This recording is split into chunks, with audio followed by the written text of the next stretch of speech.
Naging pinakamababang ranggong palasyo na alalay sa malamig na silid. Araw-araw na trabaho ay sumama sa lahat at magtapon ng mga bato sa isang sirang balon.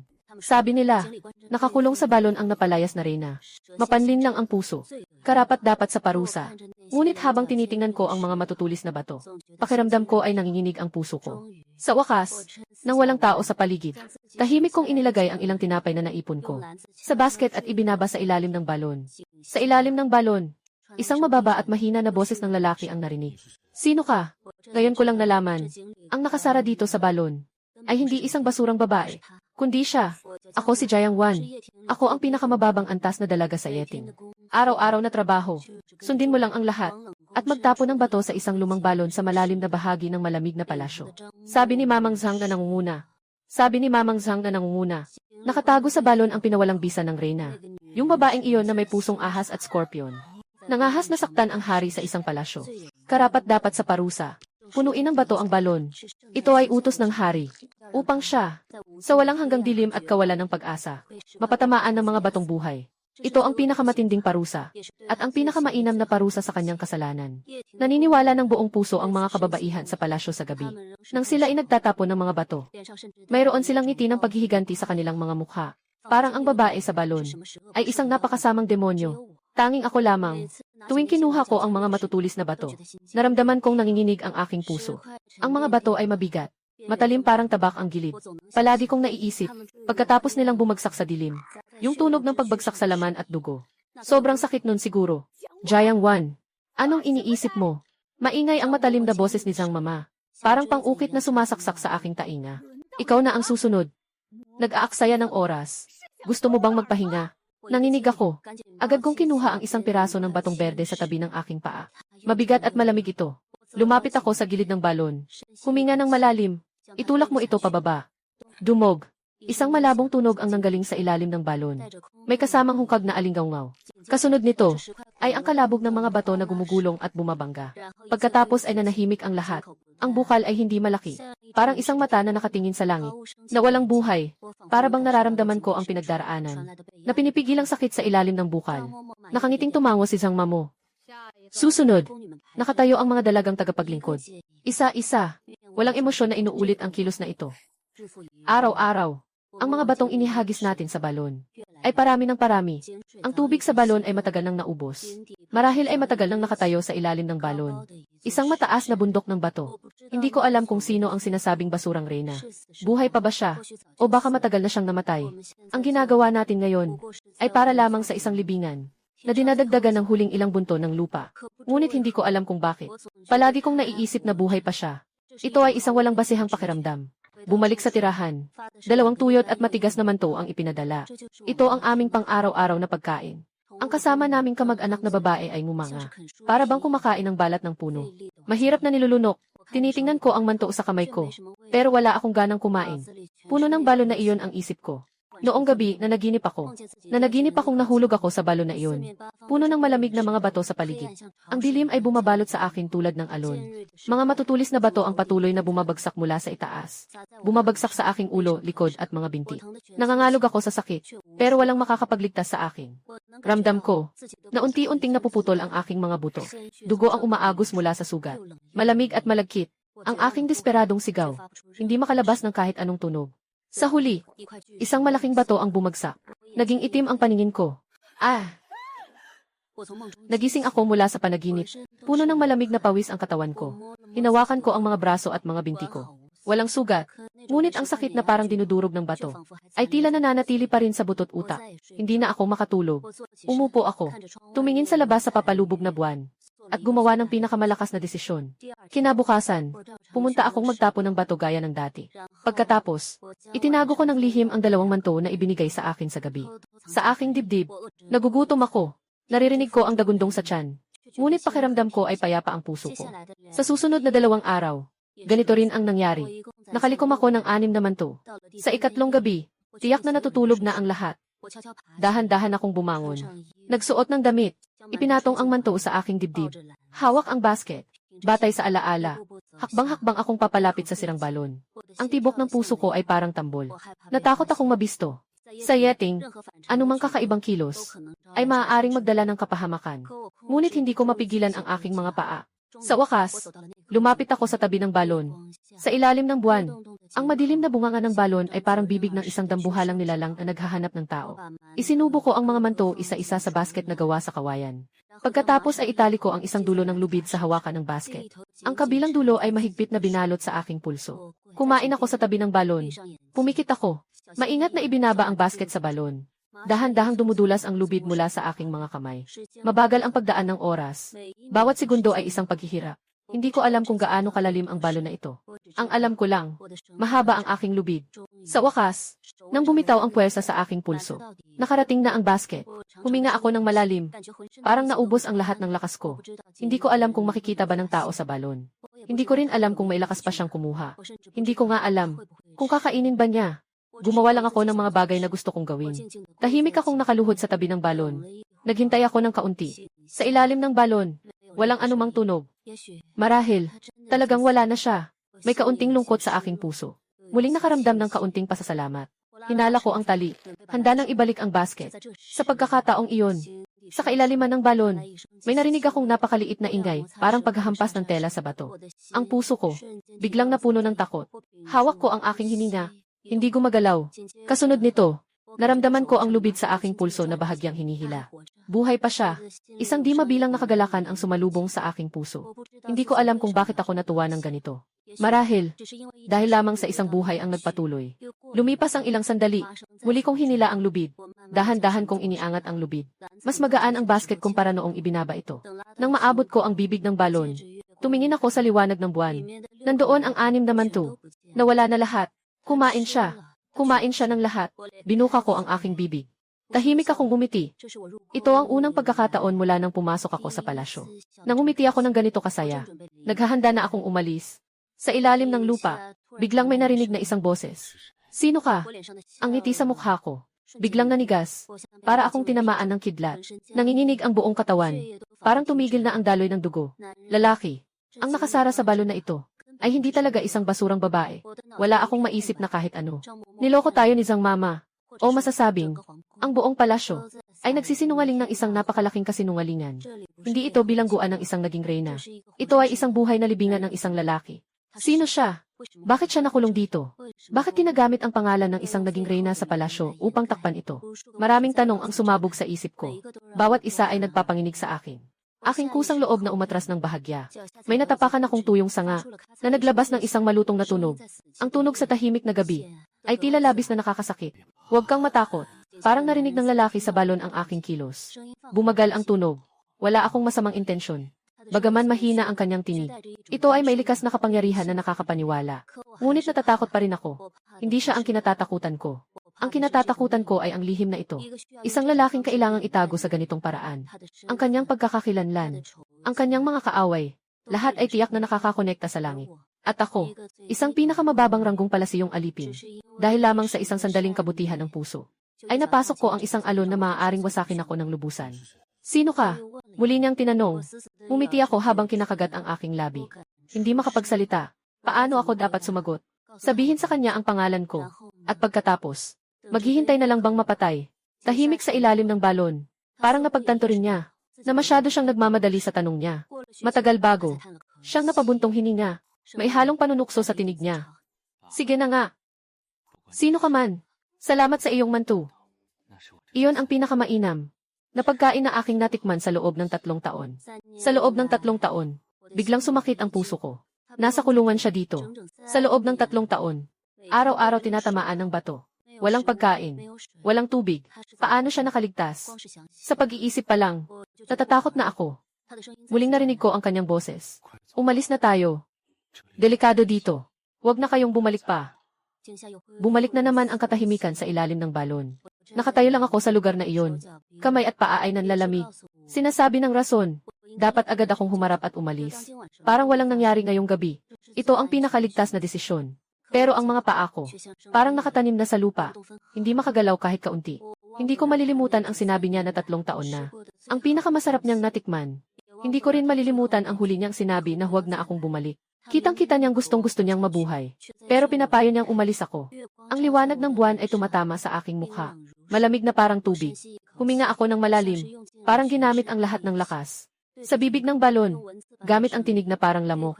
Mabilis na sinabi, babalik ako bukas. Pagkatapos sabihin ito, kinuha ko ang basket at tumakbo ng hindi lumilingon. Hindi ko matapang na tingnan ang reaksyon sa ilalim ng balon. Natakot akong makita ang pag-asa. At natakot din akong makita ang kawalan ng pag-asa. Mabilis akong tumakbo pabalik sa tirahan. At inilubog ang sarili sa malamig na kumot. Nanginginig. Sa gabing iyon, hindi na ako nakatulog. Maliwanag na ang umaga. May dalawa akong malalaking itim na bilog sa mata. Sumunod ako sa lahat para magtrabaho. Tumingin ulit si Lola Zhang sa akin. May kaunting pag-usisa sa kanyang mga mata. Hindi ako nakatulog ng maayos kagabi. Sabi ko kay Lola, nakatulog ako ng may masamang panaginip. Walang silbi. Umuwol si Zhang Istef ng malamig. Hindi na nagtanong pa. Noong nagtatapo ng bato, napakabigat ng kamay ko. Natatakot akong magtapo ng bato ng mali at tamaan ang tao sa ilalim ng balon. Tahimik lang akong nagdarasal sa aking puso. Buong araw, hindi ako mapakali. Natatakot ako. Takot akong baka isang ilusyon lang ang nangyari kagabi. O kaya naman, takot akong baka pinakinggan niya ang sinabi ko. At talagang hinihintay niya ako. At ako, ngunit muli namang humarap sa balon na iyon. Wala nang paraan pabalik. Muling bumaba ang dilim ng gabi. Nakahiga ako sa kama. Nagpapalit-palit ng posisyon. Pero ayaw pa rin. Nang tanong na ito, parang dalawang malaking bato, ang pumipigil sa puso ko. Sa huli, nakabangon pa rin ako. Hindi ko alam kung bakit. Siguro dahil sa kanyang pag-ungol na salamat. Siguro, dahil ayokong mabigo siya. Ngayong pagkakataon, hindi lang ako nagdala ng manto. Nagdala rin ako ng maliit na lalagyan ng tubig. Iyon ay binili ko gamit ang isang buwang sahod ko. Napalitan ko ito ng palihim sa maliit na unoch na namamahala sa mga suplay. Muli akong dumating sa tabi ng balon. Parehong liwanag ng buwan. Parehong tahimik na hardin. Ang puso ko ay mas tahimik kumpara kagabi. Mabilis kong ibinagsak ang basket sa ilalim ng balon. Halos sa sandaling bumagsak ang basket. Ang lubid ay bahagyang nahila. Naghihintay siya sa akin. Ang kaalamang ito ay nagdulot sa aking puso na mawala ng isang tibok nang hindi ko alam kung bakit. Tahimik akong naghihintay. Hindi nagtagal. Muling hinila ang lubid. Inilapit ko ang basket. Nawala ang tinapay at ang lalagyan ng tubig. Nabunot ang aking hininga. Lumingon ako at nais nang umalis. Sandali lang. Narinig ko ang kanyang boses. Huminto ako. Nakatalikod sa bukal. Hindi mo na kailangang sabihin kung sino ka. Mag-set tayo ng alituntunin. Mabilis at mahinahon ang kanyang boses. May dalang hindi matatangging determinasyon. Mula ngayon, ilagay mo ang mga bagay. Tapos kumatok ng 3 beses sa gilid ng balon. At pagkatapos ay umalis. Narinig ko ang tunog. Bumalik ka para kunin. Ganun. Ligtas ito para sa iyo at sa akin. Nagtataka ako. Hindi ko inasahan na ang una niyang inisip ay ang aking kaligtasan. Ayos. Tumango ako ng mahinahon. At saka, ako'y nasugatan. Nang mabigat, naramdaman ko ang kabog ng dibdib ko. Kung makakakuha ka ng ilang gamot panggaling sa sugat at malinis na panyo, lubos akong magpapasalamat. Siyempre, kung sobrang delikado, huwag mo nang pansinin ang sinabi ko. Gamit panggaling sa sugat. Isa ito sa mga pinakabinabantayang bagay sa loob ng palasyo. Tanging sa Imperial Hospital at sa Guard Battalion lang ito makukuha. Ako ay isang palasyong katulong sa Yeting. Paano ko ito makukuha? Napakapanganib nito. Dapat ay tumanggi ako. Ngunit nang ilabas ko ang salita, naging ganito na lang. Susubukan ko. Nagsalita na ako. At nagsisi ako. Bakit ko pa pinayagan ang isang bagay na halos imposibleng magawa? Tahimik ang ilalim ng lupa. Matagal. Bago siya bahagyang nagsalita ng mahina. Mag-ingat ka. Hindi na ako makakapag-stay pa. Lumiko ako pabalik sa aking tahanan. Nahulog ako sa kama. Unang beses kong naramdaman ang kawalang pag-asa. Saan ako makakakuha ng gamot para sa sugat? Sa palasyo, mas mahalaga ang mga gamot kaysa sa buhay ng tao. Lalo na ang gamot para sa sugat na ito. Hindi ito nakikita ng karaniwang tao kahit isang sulyap. Nagnakaw. Puno ng mga mata ang paligid ng palasyo. Kapag lumapit ako sa butika, kinabukasan, lilitaw na ang bangkay sa libingan. Bumili. Hindi sapat ang buwan ng sahod ko para makabili ng kahit isang pakete ng pinakamasamang halamang gamot. Nakahiga ako sa kama. Walang tulog ang gabi. Mahina ang aking tinig. Ngunit parang tukso ng demonyo. Hinahawakan ni Xiaofuzi ang pilak na hairpin sa aking kamay. Naging mabigat ang kanyang paghinga. Matagal na. Umiti siya ng ngipin. Ibigay mo sa akin iyon. Ipinasok ko ang pilak na hairpin sa kanyang kamay. Bukas sa ganitong oras. Nasa dito pa rin. Mabilis na sinabi ni Xiaofuzi. Hawak ang hairpin. Bitbit ang balde ng gamot. Hindi na lumingon, tumakbo na siya. Tinitingnan ko ang kanyang likuran. Parang nakasabit ang puso ko sa lalamunan. Hindi ko alam kung tutuparin niya ang pangako. At hindi ko rin alam kung ipaparatang niya ako. Para lang mapanatili ang suklay sa sarili niya. Ang araw na ito, Ang pinakamahabang araw mula nang pumasok ako sa palasyo. Sa gabi, hindi ako pumunta sa tabi ng balon. Natatakot akong mawala ng pag-asa ang mga tao sa ilalim ng balon. Kinabukasan, may kaba akong muling pumunta sa lugar na iyon. Muling pumunta ako sa sulok na iyon. Naghihintay na si Xiaofu sa akin. Nang makita niya ako, walang sabi-sabi, kinuha niya mula sa kanyang dibdib ang isang maliit na pakete ng papel na mailangis. Ipasok mo sa kamay ko. Ito na lang ang meron. Mabilis kang umalis. Huwag ka nang bumalik sa akin. Parang nakakita siya ng multo. Agad siyang tumakbo. Hawak ko ang maliit na papel na pakete. Parang napakabigat nito. Nagtagumpay ako. Ginamit ko ang tanging alaala ng aking ina para makuha ang gamot na makakapagligtas sa kanya. Hawak ko ang gamot na may takot na naglalakad pabalik. Nang malapit na ako sa pintuan ng malamig na palasyo. Sa wakas, nakita ko si Xiaofu na may dalang isang balde. Humuhuni habang lumalabas. Malalim akong huminga. Lumabas mula sa dilim. Hinadlangan ang kanyang daraanan. Nagulat si Xiaofu. Nagbantay at tumingin sa akin. Sino ka? Ginoo, gusto kong makipagkalakalan sa iyo. Ibinuka ko ang aking palad. Ipinakita ang pilak na pang-ayos na kumikislap sa araw. Agad na lumiwanag ang mga mata ni Xiaofu. Bigla siyang nahatak. Hinila ako sa mas nakatagong sulok. Bumaba ang boses at nagtanong. Anong gusto mong bilhin? Gusto ko ng gamot para sa sugat. Biglang nagbago ang ekspresyon ni Xiaofu. Nabaliw ka ba? Maaari kang mapatalsik dahil dyan. Sabi niya habang paalis na siya. Ang hairpin na ito ay gawa sa purong pilak. Tahimik kong sinabi, hindi bababa sa 5 tael ng pilak ang halaga nito. Sapat na iyon para makabili ng isang munang magandang lupa si Gonggong sa labas ng palasyo. Tumigil ang mga hakbang ni Xiaofu. Umakyat at bumaba ang kanyang lalamunan. Puno ng pakikipaglaban ang kanyang mga mata. 5 tael ng pilak para sa mga alipin na tulad namin. Isang yaman na hindi kailanman makakalap sa isang buhay. Ako ay isang basura ng gamot. Hanggang sa tumakbo ako pabalik sa aking silid. Ang mga binti ko ay nanginginig pa rin. Nakatukod ako sa likod ng pinto. Humihingal ako ng malalalim. Napakadelikado. Mayroon akong isang malakas na kutob. Nagsimula na silang magduda sa akin. Pagdating ng gabi, muli akong pumunta sa tabi ng balon. Ipinagsama ko ang gamot at ang malinis na damit na punit-punit sa basket. Pagkatapos, tinamaan ko ang gilid ng balon ng 3 beses. Tsuk! Ibinaba ko ang basket. Lumiko ako at umalis. Ayaw kong huminto kahit saglit. Hindi ko alam kung nakuha na niya ang gamot. Ang alam ko lang, hindi na ako makapaghintay dito. Kakaalis ko lang ng ilang hakbang. Narinig ko ang kanyang boses sa likod. Napakadaliri. Ngunit napakatatag. Maliwanag. Huminto ako. Napatigil ako. Ano nang nangyayari? Muling narinig ko ang tunog mula sa ilalim ng lupa. Ang pangalan ko ay Dong Fangming. Binibigkas ko ng tahimik ang pangalan na ito. Biglang sumikip ang puso ko. Naalala ko na. 3 taon na ang nakalipas. Ang prinsipe na may kapangyarihan sa buong palasyo. Ang tawag ay Dong Fangming. Sabi nila, pinangunahan niya ang mga sundalo sa labanan. Sa labanan sa battlefield. Walang bakas ng mga bangkay. Akala ko lang. Wala siya. Nakalok siya dito. Pakiramdam ko ay may malamig na hangin na sumisirit mula sa ilalim ng paa papunta sa tuktok ng ulo. Akala ko, nagliligtas ako sa kasalukuyang prinsipe. Ayoko nang magpatuloy pang mag-isip. Tumakbo ako ng mabilis. Sa sandaling malapit na akong mawala sa paningin sa likod ng sulok. Tumingin ako pabalik. Sa ilalim ng liwanag ng buwan. Isang anino. Nakatayo sa pinakataas na bubungan ng malamig na palasyo. Yung anino, payat at matulis. Nakukumpol. Si Tiazhang. Palagi niya akong binabantayan. Ang aking mundo. Sa sandaling iyon, ay tuluyang bumagsak. Aling Zhang. Nakatayo siya sa bubong. Parang isang multo mula sa impyerno. Hinihipan ng hangin ng gabi ang kanyang kulay abo na damit. Ang mga matang malabo ay kumikislap ng malamig na liwanag sa ilalim ng buwan. Nakatuon sa akin. Nakita niya ang lahat.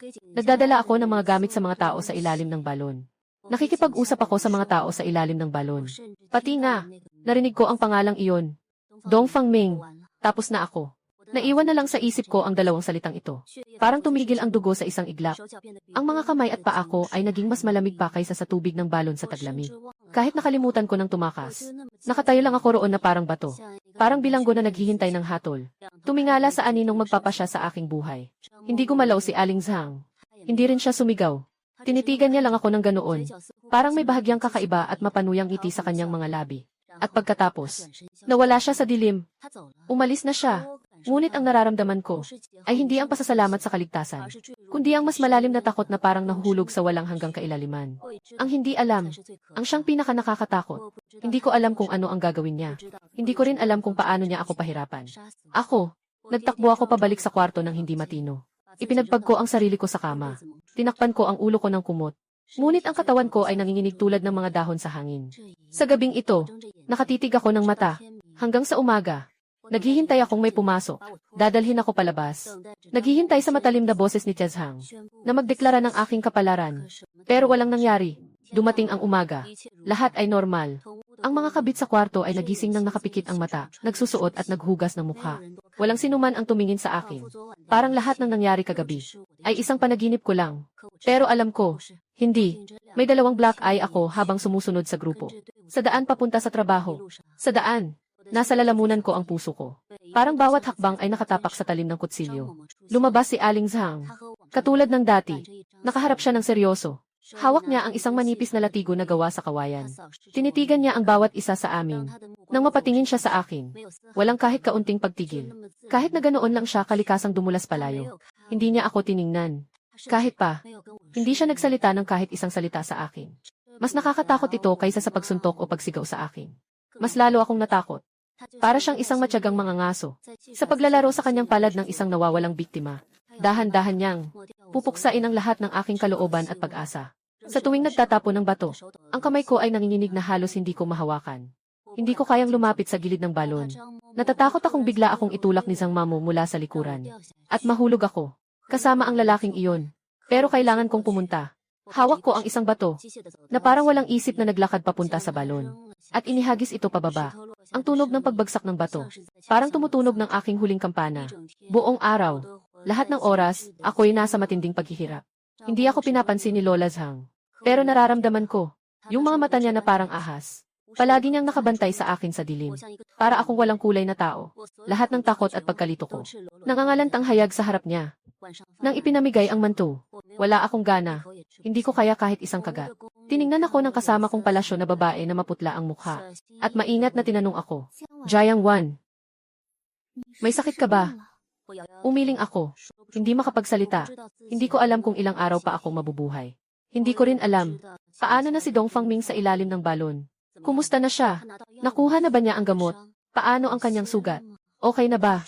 Alam ba niya na nailantad na tayo? Ayoko nang mag-isip pa. Natatakot akong mapagod. Sa kalagitnaan ng gabi, nakahiga ako sa kama. Walang tulog. Ayoko nang pumunta sa balon. Alam ko, si Lola Zhang ay tiyak na naghihintay sa isang sulok. Basta't maglakas loob akong lumabas ng kwarto. Parang pusa na humahabol sa daga. Agad siyang sasakmal. At sisirain ako. Wala akong magagawa kundi humiga. At maghintay. Naghihintay sa talim na nakasabit sa aking ulo. Na mahulog. Kinabukasan. Ikatlong araw. Lahat ay pareho pa rin. Hindi pa rin ako pinapansin ni Zhang Mama. Ang buong malamig na palasyo ay tahimik na parang isang lawa. Ngunit alam ko, sa ilalim ng tubig, ay may mga madidilim na agos na kayang sumipsip ng lahat. Ang ganitong tahimik na pagdurusa ay mas nakakapagod kaysa sa anumang torture. Ang aking isipan ay naabot na ang hangganan. Umabot na sa umaga ng ika-4 na araw. Nang nagtipon si Tiazhang, bigla niyang tinawag ang pangalan ko. Jiang Wan. Hindi siya malakas magsalita, ngunit parang kidlat. Sumabog sa aking tainga. Lahat ng mga kabitiis ay sabay-sabay na tumingin sa akin. Sa mga titig na iyon, mayroong kuryosidad, mayroong simpatya, ngunit higit sa lahat, mayroong kasiyahan sa kapahamakan ng iba. Lumabas ako. Nakaluhod ako sa harap niya. Narito ang alipin. Ang boses ko ay nanginginig ng hindi ko makontrol. Nakatingin sa akin si Aling Zhang na parabang nakatayo sa itaas. May bahagyang kakaibang ngiti sa kanyang mukha. Tingnan mo itong mga araw na ito. Hindi ka masyadong maganda ang kalagayan. Siguro ay dahil sa mabigat na trabahong paghahagis ng bato. Naubos ang iyong lakas. Hindi po ako mangahas. Ito ay mas mabuti kaysa sa pagsuntok o pagsigaw sa akin. Mas lalo akong natatakot. Parang siya isang matyagang manghuli na naglalaro sa kanyang palad ng isang desperadong biktima. Kailangan niyang dahan-dahan na alisin ang lahat ng aking kalooban at pag-asa. Nung nagtatapon ako ng bato, ang kamay ko ay nanginginig na halos hindi ko mahawakan. Hindi ko magawang lumapit sa gilid ng balon. Natatakot akong bigla akong itulak ni Lola Zhang mula sa likuran. Para mahulog ako at makasama ang lalaking iyon. Pero kailangan kong lumapit. Hawak ko ang isang bato at mekanikal na lumakad papunta sa gilid ng balon. At itinapon ito pababa. Ang tunog ng bato na bumagsak. Parang tumutunog ang kampana ng aking kamatayan. Buong araw, nakatira ako sa matinding paghihirap. Hindi ako pinapansin ni Tita Zhang. Pero nararamdaman ko, yung mga mata niyang parang ahas. Palagi siyang nakabantay sa akin sa dilim. Para akong isang transparent na tao. Lahat ng aking takot at kawalang pag-asa ay hayagang nakalantad sa kanyang harapan. Gabi, nang magluto ng manto, wala akong ganang kumain. Ni isang subo ay hindi ko makain. Nakita ng kasama kong dalagang bayat na maputla ang aking mukha. Maingat na nagtanong sa akin. Jiang Wan, may sakit ka ba? Nakangiti ako ng walang salita. Hindi makapagsalita. Hindi ko alam kung ilang araw na lang ang natitira sa akin. Hindi ko rin alam. Kalayaan. At dignidad. Ngumiti si Lola. Sa isang malupit na kurba. Jiang Wan, ipapasa ko na sayo. Isang balde araw-araw. Ibubuhos mo ng sariling kamay. Huwag mong hayaang. Masyadong mabigo ang hari. Nakaupo ako sa lupa. Lahat ng katawan ko ay malamig. Parang nasa yelo na kailugan. Sa wakas ay naintindihan ko na. Ito talaga ang tunay niyang layunin. Ayaw niya sa akin. Ang taong naisalba ko ng personal. Gusto niya akong maging isang tagapagbitay na katulad niya na ang mga kamay ay puno ng dugo. Ito ang pinakamatinding parusa. Pagpapahirap sa puso. Hindi ko alam kung paano ako nakabalik sa kwarto. Nakaupo ako ng nakahandusay sa malamig na sahig. Patuloy ang panginginig ng aking katawan. Ang sikat ng araw sa labas ng bintana. Sobrang init kahit na maliwanag. Nakatutok sa akin. Pero hindi ko nararamdaman ang kahit anong init. Sabi ni Mamang Zhang, bawat salita niya ay parang pinipilatong naglalagablab, na tinutusok sa puso ko. Pinapagawa niya sa akin na personal na pumunta sa Dongfangming. Gamit ang pinakamatindi, pinakamasakit na paraan. Kung gagawin ko ang ganito, ako mismo ang magtatapos sa buhay na aking pinaghirapan iligtas. Ang aking konsensya ay mananatiling nakabitin sa pako ng kahihiyan magpakailan paman. Araw at gabi ay magdurusa. Kung hindi ko gagawin, sa susunod na sandali magiging bangkay na ako. Itatapon sa labas ng palasyo. Kinain ng mga asong kalye. Ito ay isang daan. Isang daan na walang anumang palabas. Nakapulupot ako sa isang sulok. Ang kawalan ng pag-asa ay parang alon na bumalot sa akin. Anong magagawa ko? Unti-unting lumilipas ang oras. Tanghali. Lalong lumalapit. Maiimagine ko na. Nakatayo si Lola sa bakuran. Naghihintay kung paano ako pipili. Sigurado siyang nasisiyahan siya sa pakiramdam na kontrolin ang iba. Parang pusa na nilalaro ang daga sa mga kuko nito. Hindi pa niya kinakain agad, kundi pinapanood kung paano ito nagsusumamo sa takot. Hanggang sa ito ay mabaliw. Hindi ko siya pwedeng hayaang magtagumpay. Hindi ako pwedeng sumuko ng ganito lang. Isang kaisipan, na parang kidlat, biglang sumabog mula sa kailaliman ng aking isipan. Kailangan kong sabihin kay Dongfangming. Dapat ko siyang sabihan. Kahit na kailangan nating gawin ito ngayon, gusto kong ipaalam sa kanya ng malinaw, na hindi siya dapat umaasa lang sa tinapay at tubig, na darating ang isang timba ng apog na kayang tunawin ang kanyang laman. Ang ideyang ito, ang biglang nagbigay sa akin ng lakas ng loob. Tumalon ako mula sa lupa, at nagsimulang maghanap ng mabaliw sa kwarto. Kailangan kong humanap ng bagay na pwedeng isulat. Pero, wala akong kahit ano. Ako ay isang pinakamababang katrang palasyo lamang. Walang karapatang magkaroon ng papel o panulat. Ano ang gagawin ko? Nanghihina na ako sa kaba, parang isang langaw na walang ulo. Biglang, nakita ko ang basket ng sinulid sa tabi ng kama. Nandoon, yung isang piraso ng medyo luma ng puting tela na dinala ko noong pumasok ako sa palasyo. Para sa pagtatahi ng damit, nakuha ko na. Tumakbo ako papunta roon. Hilahin ang isang piraso ng tela na kasya sa palad. Pagkatapos, kinagat ko ang sarili kong daliri. Dugo. Agad na pumuno. Pinipigil ko ang sakit. Dinidilaan ang dulo ng daliri na may dugo. Sa tela, mabilis na nagsulat ng ilang salita. Ngayong tanghali, tubig na may kalkang. Alam nila, magmadaling umalis. Ingat ka, ang sulat ay pango, at may bahid pa ng dugo. Pero ito na lang ang kaya kong gawin. Natapos ko na, mahigpit kong hawak ang sulat na may dugo sa aking palad. Tumatakbo ang puso ko. Susunod, ay ang pinakamahirap na hakbang. Paano ko maipapasa ang liham na ito? Sa kanya. Ngayon pumunta ka sa tabi ng balon. Walang pinagkaiba sa sarili mong pagbibigay sa bitag. Siguradong nandoon lang si Tita Zhang malapit sa lugar. Basta malapit ako sa balon na iyon, makukuha niya agad ako. Kailangan kong mag-isip ng paraan para mapalayo siya. Kahit isang saglit lang, ang aking tingin ay bumusina sa bawat bagay sa loob ng bahay. Sa wakas, napadpad sa sulok ang isang banga ng uling na puno ng alikabo. Isang napaka-bold, maaaring sabihing baliw na plano, ang nabuo sa aking isipan. Humigop ako ng malalim na hangin. Itago ang sulat na may dugo sa pinakakalapit na bahagi ng dibdib. Pagkatapos, buhatin ko ang palayok ng uling. At lumabas, tahimik ang bakuran. May ilang mga katulong na nagwawali sa malayo. Tunay ngang wala si Inang Zhang. Ngunit alam ko, siguradong nasa isang sulok siya na hindi ko makita. Parang isang makamandag na ahas na nakatingin sa akin. Nadala ko ang uling. Hindi ako pumunta sa abandonadong balon, kundi sa kabaligtaran na direksyon sa isang lumang tambakan ng kahoy. Punong-puno ito ng mga tuyong sanga at dahon na naipon buong taon. Tuyo, madaling masunog. Pumunta ako sa pintuan ng bodega. Tumingin sa paligid. Nagkunwari akong parang may ginagawang masama. At pagkatapos, dahil dito, tahimik akong pumasok. Ibinuhos ko ang uling mula sa kawali sa pinakatuyong dayami. At mula sa aking bulsa, kinuha ko ang apoy na inihanda ko na. Ito ay mula sa pakikipagpalitan ko ng sisidla ng tubig kay Xiaofu. Nakuha lang sa tabi. Hindi ko inasahan na magagamit ito ngayon. Tremble ang kamay ko. Nagsunog. Sa palasyo, ito ay isang malaking kasalanan na nag-ugnay sa siyam na angkan. Ngunit hindi ko na kayang isipin ang mga iyon. Pinailaw ko ang pusporo. Sinindihan ang dayami. Mga apoy. Biglang sumiklab ng mabilis. Makapal na usok. Biglang bumalot sa buong silid ng kahoy. Hindi ako tumigil kahit sandali. Agad akong tumalikod at tumakbo palabas. Hindi ako tumakbo pabalik sa sarili kong kwarto. Sa halip, tumakbo siya papunta sa pinto ng malamig na palasyo. Habang tumatakbo, at buong lakas na sumisigaw. Nabaha ang silid kubo. Ang aking sigaw. Pinutol ang katahimikan ng malamig na palasyo. Natatakot na ang mga tagalinis ng palasyo ay naghulog ng walis. Natatakot at nagmamadali na tinitingnan ang usok na umaangat mula sa silid kubo. Mabilis. Naging magulo ang buong malamig na palasyo. Mga sigaw. Mga tawag. Nagkagulo-gulo. Alam ko. Tiyak na nabigla rin si Yayazhang. Nasunog ang malamig na palasyo. Bilang tagapangasiwa, hindi siya makakaiwas sa pananagutan.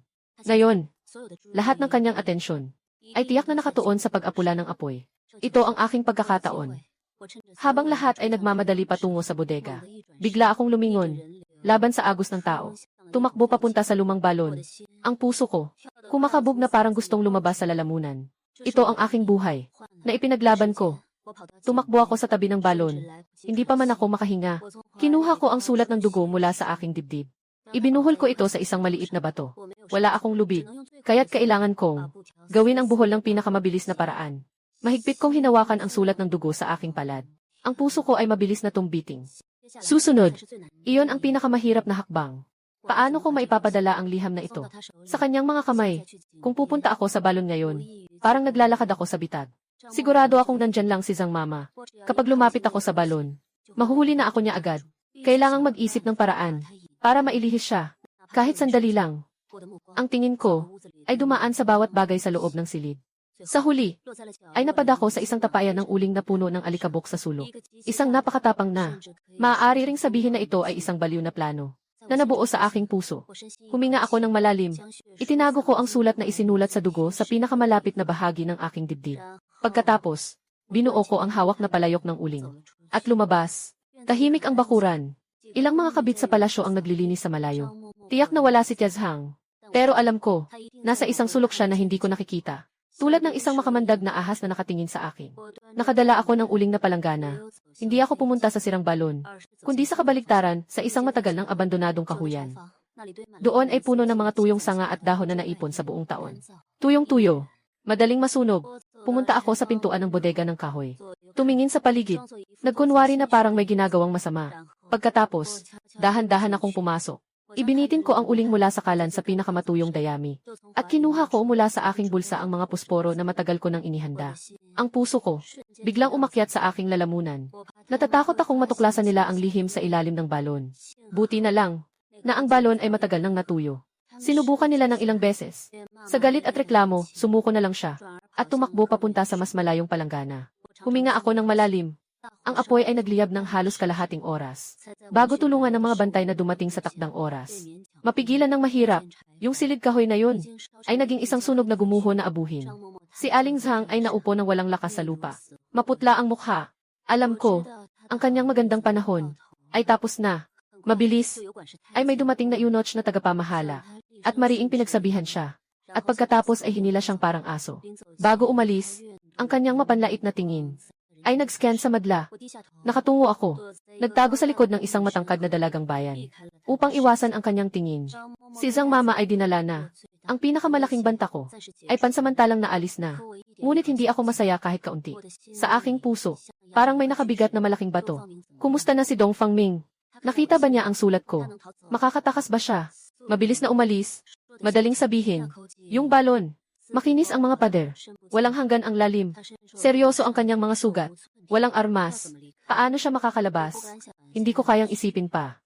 Natatakot ako na ang naiisip ko ay ang pinakamasamang resulta. Sa susunod na 2 araw, ang buong malamig na palasyo ay nasa isang nakaka-pressure at magulong kalagayan. Hindi pa dumarating ang bagong tagapamahala na si Mama. Kami mga tagapaglingkod sa palasyo ay pansamantalang nakakulong sa aming mga silid. Bawal ang walang dahilan na lumabas. Ang mga gawain ng paghahagis ng bato at pagbuhos ng apo ay natural na tumigil. Ito ay nagbigay sa akin ng pagkakataong huminga at nagbigay din ng walang katapusang pagdurusa. Araw-araw akong naghihintay. Naghihintay ng balita tungkol kay Dong Fangming. Kahit na balita na nahuli siya, mas mabuti pa ito kaysa sa kasalukuyang buhay na puno ng hindi tiyak. Ngunit, wala namang anuman. Sa palasyo, ay tahimik. Pagdating ng ikatlong gabi, nakahiga ako sa kama, na hindi mapakali. Nagpasya ako, na muling pumunta sa tabi ng balon, para tingnan, ng huling beses, kung siya ay buhay pa. Baka may iniwan siyang palatandaan. Kung siya naman ay wala na, dapat na ring tanggapin ko na iyon. Iniiwasan ko ang mga ebidensya ng mga tagapagbantay sa gabi. Tulad ng isang multo, muling dumating sa tabi ng balon, ang apoy ng malamig na palasyo. Nagsunog ng bodega, at nagsunog din ng ilang tuyong puno sa paligid. Mas maluwang dito kumpara dati. Mas maluwang, mas malungkot. Sa ilalim ng liwanag ng buwan, ang madilim na balon, parang isang sugat na hindi maghihilom. Nakaluhod ako sa tabi ng balon. Nakikinig ng mabuti. Sa ilalim ng balon, tahimik na tahimik. Walang tunog ng paghinga. Walang tunog ng tela na nagkikiskisan. Walang anuman. Nasa gitna ako ng tao. Nagdala ng balde at tumatakbo pabalik-balik. Walang nakakapansin sa akin. Kaguluhan. Naging pinakamahusay na kulay ng aking proteksyon. Habang nililigtas ko ang apoy. Gamit ang paningin sa gilid ng mata. Tinitigan ko ang balon. Nakita ko. Ilang maliliit na yunoch ang nagkagulo at tumakbo sa tabi ng balon. Nagnanais na uminom ng tubig. Ang puso ko. Biglang tumulak sa lalamunan. Natakot ako na madiskubre nila ang lihim sa ilalim ng lupa. Sa kabutihang palad, matagal nang natuyo ang balon na iyon. Sinubukan nilang ilang beses. At pagkatapos ay nagsimula na silang mangalit ang ulo at sumuko. At tumakbo na papunta sa mas malayong imbakan ng tubig. Huminga ako ng malalim. Matagal na nagliyab ang apoy ng kalahating oras. Sa tulong ng mga bantay na dumating agad nang marinig ang balita, napilitang mapatay ang apoy. Sa silid kahoy na iyon, naging isang uling na lang ang nasunog na lugar. Nakaupo si Tiazhang sa lupa, parang walang buhay. Alam ko, ang mga magagandang araw niya. Tapos na. Mabilis lang, dumating ang isang opisyal na eunuch. Binato siya ng matinding utos. At parang hinihila ang aso, dinala siya palabas. Bago umalis, nang hinayang siya at puno ng galit, nilingon niya ang tao sa gitna ng mga tao. Ako'y bumaba ang ulo. Nagtago sa likod ng isang matangkad na kaharian. Inilayo ang tingin niya sa akin. Dinala si Nyang Nyang, ang pinakamalaking banta sa akin. Sa ngayon ay naalis na. Pero hindi ako masaya kahit kaunti. Sa loob ng aking puso, parang may mabigat na bato na nakapatong. Kumusta na si Dong Fangming? Nakita ba niya ang sulat ko? Makakatakas ba siya? Mabilis na umalis? Ang dali mo namang sabihin. Hilagang pintuan. Ito ang pinakaliblib na labasan ng malamig na palasyo. Palaging nakasara. Isang matandang sundalo na ang apelyido ay Lilang ang nandyan. Nagaantay doon. Nakita ko na siya ilang beses. Lagi siyang tahimik. Mukhang tinuklap na ang mukha. Parang isang estatwa. Sinabi ni Dong Fangming na hanapin ko siya. Si Uncle Lee na ito ay tao niya. Ang puso ko ay hindi mapigilan ang mabilis na pagtibok. Hindi ito isang pagtatapos. Ito ay isang simula. Hindi sumuko si Dong Fangming. Matapos siyang makatakas, binigyan ako ng bagong utos. Tiwala siya sa akin. Gusto niya ako, na maging kanyang tanging mata at kamay. Sa loob ng malalim na palasyo na ito, hawak ko ang malamig na tanda. Nararamdaman kong parang panggatong ito, na nagpapasakit sa aking palad. Alam ko, mula nang hawakan ko ang token na ito, ang aking kapalaran ay mahigpit na nakakabit sa kanya. Kami ay magkasama sa kamatayan. Inilagay ko ang malamig na itim na token sa loob ng pinakamatinding bahagi ng aking suot na pang-ibabaw. Gumamit ako ng karayom at sinulid para tahiin ito ng siksik na siksik. Nakapatong ito sa aking dibdib. Nagmumuni-muni sa akin. Hindi na ako si Jiang Wan na basta-basta lang gusto lang mabuhay. Ang aking buhay at ang prinsipe na tinatawag na Dong Fangming ay magkasama kaming nakatali. Kapwa yumayaman, kapwa nalulugi. Kapwa nalulugi. Nang dinala si Yaya Zhang, walang pinuno ang mga dragon sa malamig na palasyo. Nagulo ito ng ilang araw. Hanggang sa ika-4 na araw, dumating ang bagong yaya na namamahala. Ang apelyido niya ay Wu. Lahat ay tinatawag siyang Lola Wu. Iba siya kay Lola Zhang. Hindi siya nananakit, at hindi rin nanunukso. Palagi siyang tahimik na nakatayo sa sulok ng bakuran. Hawak-hawak ang isang rosaryo. Sa kanyang mukha, palaging may bahagyang ngiti na halos hindi mo mapansin. Pero nang makita ko siya sa unang tingin, pakiramdam ko ay lamig ang likod ko. Ang kasamaan ni Grandma Zhang ay nakalantad sa harap, parang isang asong baliw na nakawala sa pagkagulo. At itong si Grandma Wu, ang kasamaan niya, ay nakatago sa kaibuturan ng kanyang pagkatao. Parang isang ahas na nakatago sa dilim siya. Hindi nagpapakita ng emosyon. Ngunit palaging handa. Nabigyan ka ng nakamamatay na suntok. Sa unang araw niyang dumating, muling inayos niya ang mga patakaran sa malamig na palasyo. Ang gawain ng lahat ay muling hinati-hati. Wala akong sorpresa na napunta ako sa pinakamabigat at pinakamaduming trabaho. Linisin ang mga guho pagkatapos ng sunog at dalhin ang lahat ng nasunog na uling at basura sa basurahan sa pinakahilagang bahagi ng malamig na palasyo. Tinitingnan ako ng mga dalaga ng palasyo ng may simpatya. Tanging ako lamang ang nakakaalam na ito ay isang pagkakataong matagal kong hinahangad.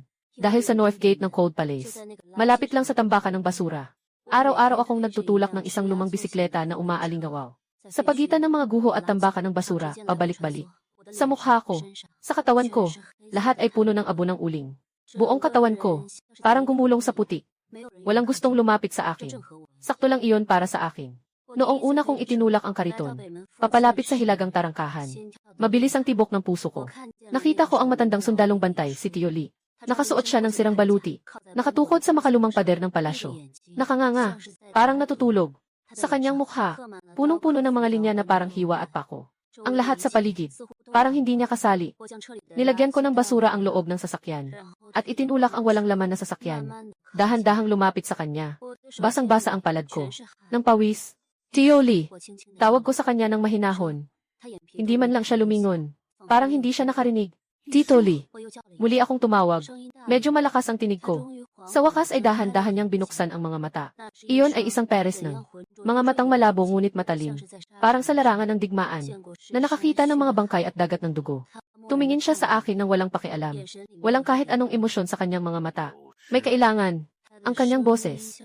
Parang nag-uusap ang kalawangin na bakal. Ako, Zero. Nababalisa ako at hindi makapagsalita. Paano ko ba sisimulan? Paano ko siya mapapaniwala? Walang problema, umalis ka na lang. Sabi niya, muling isasara ang mata. Nabahala ako. Pinukaw ko ang buong tapang ko. Binaba ko ang boses. Mabilis na nagsalita. Ang mabagsik na tigre ay umuungal sa gubat. Ang nilihim na dragon ay nasa kailaliman. Ito ang code na iniisip ko buong gabi. May ukit na mabagsik na tigre sa token. Ang pagkakakilanlan ni Dong Fangming ay ang nilihim na dragon. Kaya ko na maiintindihan niya. Tunay nga, ang katawan ni Tio Lee. Biglang nayanig. Para siyang isang leon na nagising. Hinawakan ang pulso ko. At hinila ako papasok sa madilim at masikip na silid na nasa likod niya. Isang malakas na tunog. Isinara ang pinto. Sino ka? Paano ko natagpuan si Dong Fangming? Paano siya bigyan ng manto? Paano makakuha ng gamot na jinchuang? Ang buong proseso ng pagsindi ng apoy para magbigay ng balita. Sinabi ko sa kanya lahat. Nasaan ang token? Nanginginig ako. Mula sa dibdib ko. Binuksan ko ang tahi na bulsa. Inabot ang itim na bakal na token. Sa harap niya, ang kanyang kamay ay nanginginig habang tinatanggap ang token. Parang hawak ang isang bihirang kayamanan. Paulit-ulit niyang hinahaplos ang mabangis na tigre sa ibabaw. Ang mga mata niya ay namumula na. Yung lalaking walang takot na dumudugo sa labanan. Sa harap ko, isang mababang uring palasyo. Yumuko ng malalim. Malaki ang utang na loob mo, binibini. Ako si Zhang. At ang 30,000 na hukbong ng prinsipe sa Hilaga. Hindi namin malilimutan magpakailan paman. Natatakot ako sa kanya. Tito Lee. Agad siyang sumuporta sa kanya. Ligtas na ba ang kanyang kamahalan? Ito ang pinakaimportante sa akin. Ligtas na. Tumango si Tito Lee. Lumabas na ang kanyang kamahalan mula sa palasyo. Nakipagkita na siya sa mga tao natin. Ang puso ko na nakabigat, ay sa wakas ay napawi na. Ano ang susunod nating gagawin? Ang ekspresyon ni Tio Lee ay muling naging seryoso. Sabi ng kanyang kamahalan, ang pinakakailangan niya ngayon, ito ang balita sa palasyo. At ikaw, ay nasa palasyo, prinsipe. Ang pinakamahalagang pako dito. Tinitingnan ko siya, at matapang na tumango. Ang unang bagay na kailangan kong ipagawa sa'yo, ay bantayan mo ang bagong si Mama. Nagiging matalim ang tingin ni Uncle Lee. Kailangan niyang malaman, lahat tungkol sa kanya. Lalo na, yung puting jade hairpin sa kanyang ulo. Anong disenyo ang nakaukit dito? At, sa pagtulog niya sa gabi, nagsasalita ka ba sa panaginip? Natatanga ako. Ang misyon na ito, medyo kakaiba ang tunog. Pero kung ganito ang plano ni Dong Fangming, sigurado siyang may malalim na dahilan. Naiintindihan ko na. Ibabalik ko ang token sa tamang lugar. Magalang na yumuko si Zeng sa Tio Lee. Paano ko ipapaabot sa iyo ang balita? Walang kailangan. Umiling si Tio Lee. Kailangan mo lang ilagay ang balita sa isang piraso ng papel at ilagay ito sa ilalim ng puno ng low-cost sa pinakadulong silangan ng basurahan. Ayos na iyon. Tuwing gabi pagkatapos ng dilim, Ako na ang kukuha. Naitala ko na. Lumabas ako sa madilim na silid ng bantay. Medyo matindi ang sikat ng araw sa labas. Itinutulak ko ang aking maliit na kariton. Pabalik ako. Ang mga hakbang ko, hindi kailanman naging ganito katatag. Alam ko, simula ngayon, hindi na ako nag-iisa. Sa likod ko, nakatayo ang isang dating prinsipe, at ang 30,000 sundalong hilaga. Bumalik sa yeting. Nakatayo si Bumamama sa bakuran. Nagmamasid sa mga katulong habang nagtatrabaho. Nakita niya akong bumalik na may dala-dalang kariton. Nakausap pa rin ang kanyang mukha ng isang banayad na ngiti. Nandito na ako. Tanong niya ng mahinahon, na para bang hindi ako isang maruming alipin, kundi isang kamag-anak na nahuli sa pag-uwi. Lola, salamat sa iyong pagod. Pumunta ka at hugasan ang mukha mo. Magpahinga ka muna. Napakagaan ng kanyang boses. Ngunit nagpaparamdam ito ng kilabot sa akin. Kapag walang dahilan ang sobrang kabaitan. Siguradong may masamang intensyon. Hindi ko kayang itaas ang aking ulo. Sumagot ako ng mahinang boses. Mabilis akong bumalik sa kwarto. Nararamdaman ko, ang kanyang mga mata na tila banayad, na parang dalawang matalim na espada, na nakatutok sa aking likod. Naramdaman kong ako'y naiinip. Ang pagkakaalam na ito, ay nagdudulot sa akin ng isang pakiramdam ng paghinga. Mas mahirap pakisamahan si Lola U kaysa kay Lola Zhang. 100 beses pang ang mas mahirap. Paano ko magagawa ang misyon na ibinigay sa akin ni Dong Fangming? Sa ilalim ng kanyang mga mata, obserbahan ang disenyo ng bulaklak sa jade hairpin. At pakinggan ang kanyang mga panaginip. Ang dalawang bagay na ito ay humihingi sa akin na dapat sa gitna ng gabi ay malapit sa kanya. Ngunit ako ay wala pang karapatang lumapit sa kanyang silid. Nakahiga ako sa kama na umiikot-ikot. Inisip ko buong gabi. Kinabukasan, nagpasya ako. Nasubukan ang mapanganib na hakbang. Tanghali na. Lahat ng mga palasyo na babae ay nagtatrabaho sa bakuran. Si Aling Gu ay nakaupo sa silya sa ilalim ng pasilyo. Habang umiinom ng tsaa, habang nagbabantay, ako ang nag-aalaga sa mga halaman sa bakuran. Hawak ko ang timba, sadyang dumaan ako sa tabi niya. Tapos, sa ilalim ng aking mga paa, hindi sinasadyang nadulas, biglang bumagsak, ang buong timba ng tubig, at lahat ay natapon sa lupa. Naipatak sa sapatos at palda ni Lola U. Ang buong bakuran, biglang naging tahimik. Lahat ng mga palasyo na babae ay huminto sa kanilang ginagawa, at natakot na tumingin sa akin. Ang kanilang mga mata, parang nakatingin sa isang tao. Dahan-dahang ibinaba ni Lola U ang tasa ng tsaa. Nilingon niya. Tiningnan ang basang-basang suot niyang palda. Pagkatapos, itinaas niya ang ulo. Tumingin sa akin.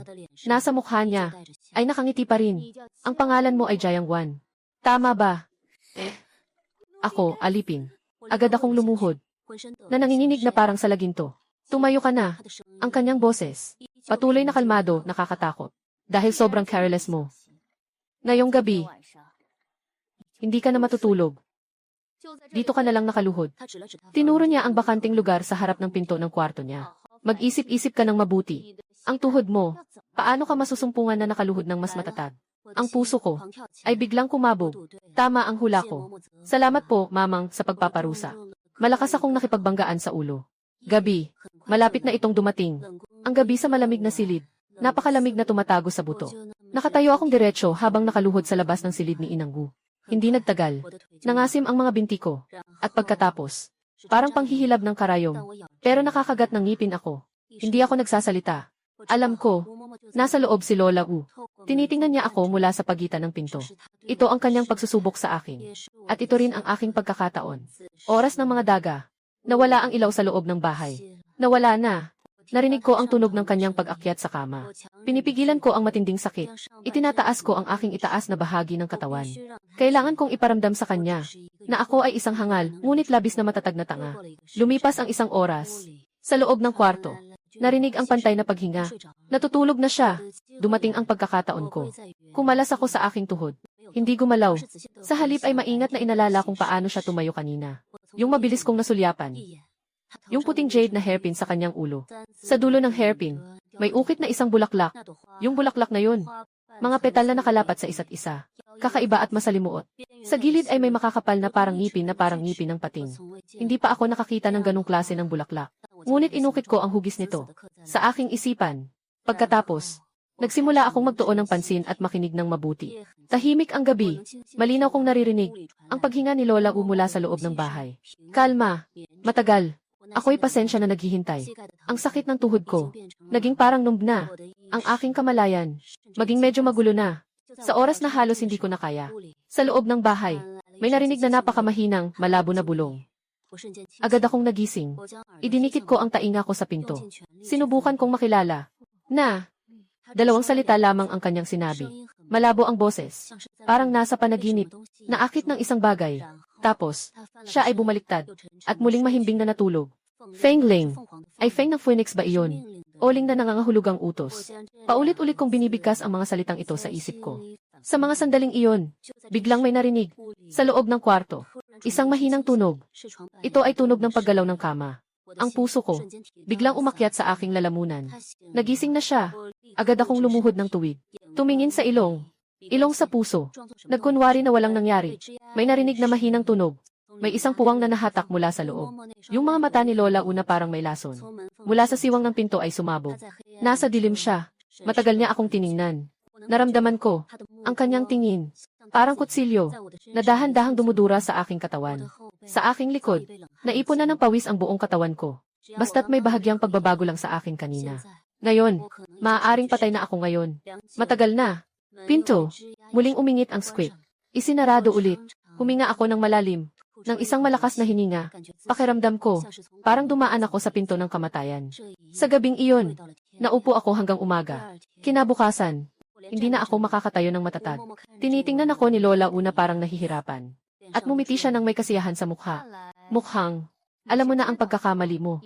Mula ngayon, maging maingat ka sa ginagawa mo. Hindi na niya ako pinarusa. At pinayagang magpahinga na ako. Ako'y pabalik sa kwarto na parang pasang-awa. Humiga sa kama. At agad na nakatulog. Hanggang sa hapon, saka lang ako nagising. Hindi na ako nag-alala na kumain. At hindi na rin ininda ang matinding sakit ng tuhod. Kumuha ako ng isang piraso ng uling na nagniningas na itim. Sa isang maliit na piraso ng basahan. Iginuhit ang kakaibang bulaklak na iyon. Pagkatapos, sinulat ang 2 salita na Feng Ling. Nang matapos ang lahat ng ito, itinulak ko ang aking maliit na kariton. At muling nagtungo sa hilagang pinto. Sa ilalim ng punong akasya sa basurahan, gumamit ako ng isang bato. Para isara ng mahigpit ang tela. Ngayon ay mahigpit na nakalapat. Hindi ko alam kung ito na ba ang liwanag ng bukang liwayway. Ang alam ko lang, ito ang halagang kalahati ng buhay ko, na ipinaglaban ko para dito. Sa mga susunod na araw, tahimik ang lahat. Parang nakalimutan na ni Mama ang pagkakamali ko bilang isang palasyo. Hindi na siya nagmamasid sa akin ng may intensyon. Masaya na ako sa katahimikan. Araw-araw ay abala lang ako sa trabaho. Ngunit alam ko na ang mga mata niyang iyon, nakatago pa rin siya at nakatingin sa akin. Araw-araw, ginagamit ko ang pagkakataong magtapo ng basura para pumunta sa ilalim ng punong lokos, kung saan ko inilagay ang mga bagay. Nawala na. Pero doon, wala ring lumitaw na bagong bagay. Tio Li, o masasabing si Dong Fangming, ay hindi nagbigay sa akin ng bagong utos. Ito ay nagdudulot sa akin ng kaunting pag-aalala. Wala bang silbi ang balitang dinala ko? O baka, may nangyari, doon sa kanila, ang ganitong paghihintay, ay mas masakit kaysa sa pagtupad ng gawain. Hanggang sa ika-5 araw, pumunta ako tulad ng dati para magtapo ng basura. Nang alisin ko ang bato, nakita ko sa ilalim, isang maliit na papel na nakapipiit. Ang puso ko, biglang napaatras. Mabilis kong niyayakap ang piraso ng papel sa palad ko. Pagkatapos ay nagkukunwaring walang nangyayari habang iniikot ang kariton palayo. Bumalik sa sarili kong kwarto. Isinarado ko ang pinto, bago ko buksan ang papel. Sa papel, isa lang ang nakasulat. Malakas at matatag ang sulat. Nagpapakita ng isang di matatawarang dignidad. Ito ang sulat ni Dong Fangming. Palayaw ay Xiulu. Nagmula sa kanlurang teritoryo. Eksklusibo para sa tanggapan ng Haring Qi. Feng Ling. Ito ay itinatag ng naunang emperador. Sinyalis ng miyembro ng Secret Guard. Pamilya Wu. Inilagay ng Pamilya Wu ang mga tao sa palasyo para sa hari ng Qi. 3 simpleng pangungusap. Ngunit naglalaman ng nakakagulat na impormasyon. Bulaklak ng Asura. Pamahalaan ng hari ng Qi. Utos ng Phoenix. Feng Yiwei. Ganito pala. Sa likod ni Mama ay ang pinakamatibay na nakasalalayang kapatid ng kasalukuyang hari. Si Prince Ke. 3 taon na ang nakalipas. Napatalsik si Crown Prince Dong Fangming. Ang pinakamalaking nakinabang. Siya iyon. Sa wakas ay naintindihan ko. Basurang balon. Mga bato. Aling Zhang. Aling Wu. Lahat ng ito ay gawa ni Haring Qi. Siya ang nagplano ng balak laban sa prinsipe ng 4 na bawal. Ang aking likod, biglang tinamaan ng malamig na pakiramdam. Akala ko, ang aking kaaway ay isang tagapangasiwa lamang. Ngayon ko lang nalaman, aking kaaway ay ang prinsipe na may kapangyarihan sa buong bansa. Hawak ko ang papel, at hindi mapigilang manginig ang aking kamay. Sa dulo ng papel, may isa pang mensahe. Magandang trabaho. Maghintay ng tahimik. Nakita ang mga salitang ito. Ang puso kong puno ng takot at alalahanin ay biglang naging tahimik na parang himala. Ito ang pagkilala ni Dong Fangming sa akin. At ito rin ang kanyang pangako sa akin. Hindi ako nag-iisa sa laban na ito. Huminga ako ng malalim at inilapit ang papel sa lampara. Tumingin habang nagiging abo ito. Ito ang aming unang tagumpay. Kahit na maliit lang. Ngunit nagawa naming maghasik ng maliit na butas sa makapal na pader ng kaaway. Ngunit, masaya ako ng maaga. Kinabukasan ng umaga, nang lumabas ako sa pintuan, nararamdaman kong may hindi tama. Ang buong malamig na palasyo ay tahimik. Lahat ng mga dalagang buhay at mga eunuko ay pinalabas sa bakuran. Daan-daang mga gwardya na may hawak na matatalim na espada. Puno ang bakuran ng tao. Nakatayo si Lola Wu sa hagdan. Ang mukha niya ay napakadilim na parang may patak ng tubig. Kagabi, nanakaw sa palasyo, ang malamig niyang tinig ay narinig ng bawat isa. Nawala ang isang napakahalagang bagay. Ngayon, lahat ay bumalik sa kanilang mga kwarto. Manatili sa lugar. Kailangan nating suriin ang bawat isa. Ang puso ko biglang tumalon. Suriin. Bakit bigla ito? Ito ba ay isang swerte? O may mas malaki pang dahilan? Ayokong mag-isip ng sobra. Sumama sa mga tao. Bumalik kami sa kwarto. Umupo ako sa gilid ng kama. Nakikinig sa malakas na ingay ng mga gwardya na nagsisiyasat sa bawat bahay. Sa loob ng aking puso. Sa halip kalmado ako. Sa aking katawan. Walang anuman. Ang token ng Ming Dedong. Ninakabit ko sa loob ng aking damit. Lahat ng mga papel. Nasunog ko na. Hindi nila mahahanap kahit ano. Mabilis lang. Ako na ang susunod. Pumasok ang dalawang kawal. Binuska nila ang mga kaunting gamit ko. Ginamot nila hanggang sa wala nang matira. Hinila ang ilalim ng kama. Wasak ang unan. Pati ang mga pagitan sa sahig. Lahat ay maingat na sinuri. Ang resulta, syempre, wala tayong nakuha. Umuwi ang mga gwardya na nagmumura. Kakaalis lang nila, nakahinga ako ng maluwag. Ngunit may pumasok. Pinatalsik niya ang mga tao sa paligid. Nakatayo siya sa harapan ko. Hindi niya tiningnan ang magulong silid. Ang kanyang mga mata ay nakatutok lamang sa akin. Tumingin siya ng matagal na matagal. Hanggang sa akala ko, ang oras ay huminto na. Dahan-dahan siyang ngumiti. Jiang Wan. Magaling ka. Sabi niya, ang puso ko biglang bumagsak sa ilalim. Hindi naunawaan ng alilang ito ang iyong ibig sabihin. Hindi. Naunawaan mo. Alam mo, lumapit si Lola Wu sa akin.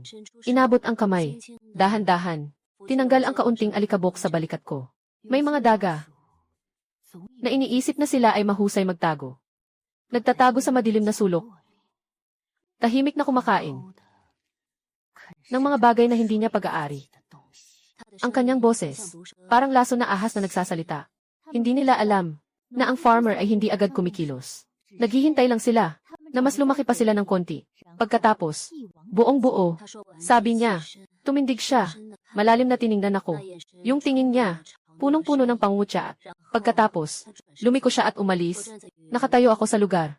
Nilalamig ang buong katawan ko. Nadiskubre ako. Alam na niya ang lahat. Wala siyang ebidensya. Pero sigurado na siya. Ako ang daga. Hindi niya ako inaalis. Dahil gusto niyang maghintay ng matagal. Para makahuli ng malaking isda. Gusto niyang gamitin ako. Para makahuli rin si Dong Fangming. Kasama. Naging pain ako. Na palaging handa. Maaaring itapon at isakripisyo bilang pain. Ang sinabi ni Lola Wu, parang isang susi na mailason. Binuksan ang pintuan ng pinakamalalim kong takot. Alam niya ang lahat. Alam niyang hindi ako isang ordinaryo at masunuring palasyo na katulong. Alam niyang may ugnayan ako sa taong nasa ilalim ng balon. Hindi niya ako agad tinanggal.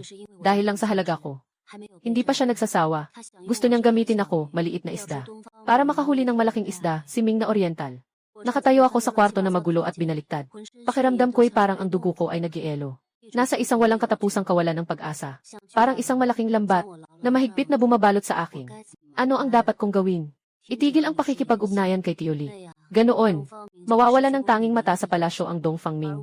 At ako, ay mawawalan din ng halaga. Tinalo ni Lola unang walang pag-aatubili.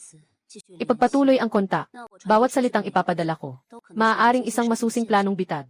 Maaaring ako mismo ang magdadala kay Dong Fangming sa landas. Ito ay isang laro ng chess. Kahit anong gawin ko, ang huling resulta ay walang pag-asa. Dahan-dahan akong bumukaka. Nagsimula akong ayusin ang gulo sa lupa. Ang aking kamay, nanginginig ng husto. Ngunit ang aking isipan ay nasa pinakamatinding takot. Naging napakalinaw. Huwag kang matakot.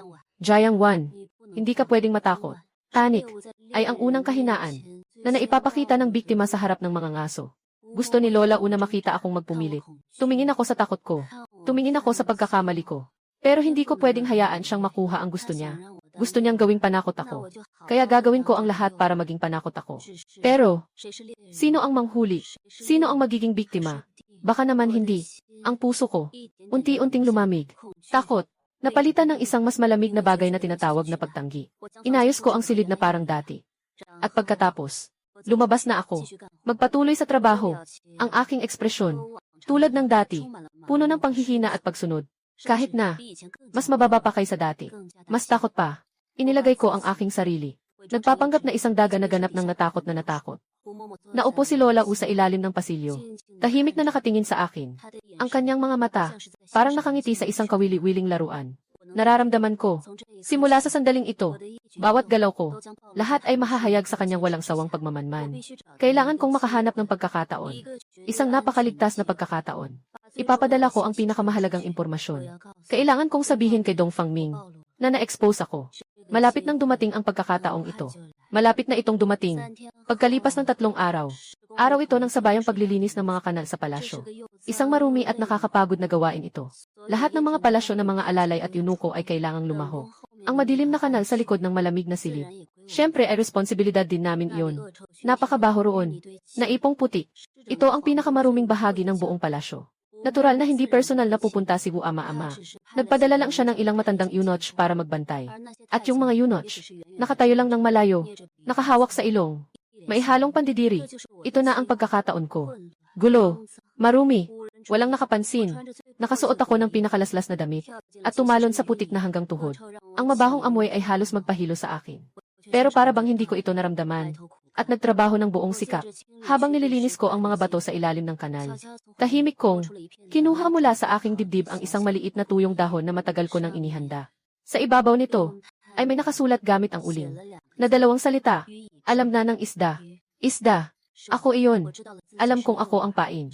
Ang 4 na salitang ito, ay sapat na para maintindihan ni Dong Fangming ang kanyang kalagayan ngayon. Inilagay ko ang tuyong dahon sa isang kupo ng itim na putik. Pagkatapos, pumunta ako sa bahagi ng kanal na pinakamalapit sa basurahan sa hilagang pinto.